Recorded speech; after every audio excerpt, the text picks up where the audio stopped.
Hello, my name is Teacher Dindy Bisingamanlapas, and welcome to Likhang Bata's Artist Corner Online.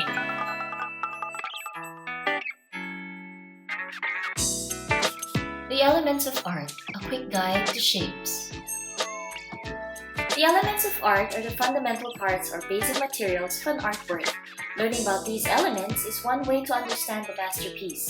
Just like the ABCs to words and sentences, the ingredients to your favorite food are the building blocks of a house. If you know these elements very well, you will not only be able to make great artworks, you'll also be able to understand the works of art masters all over the world.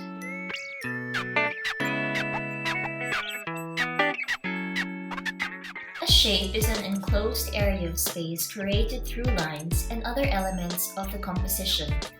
Shapes can be geometric or free-form.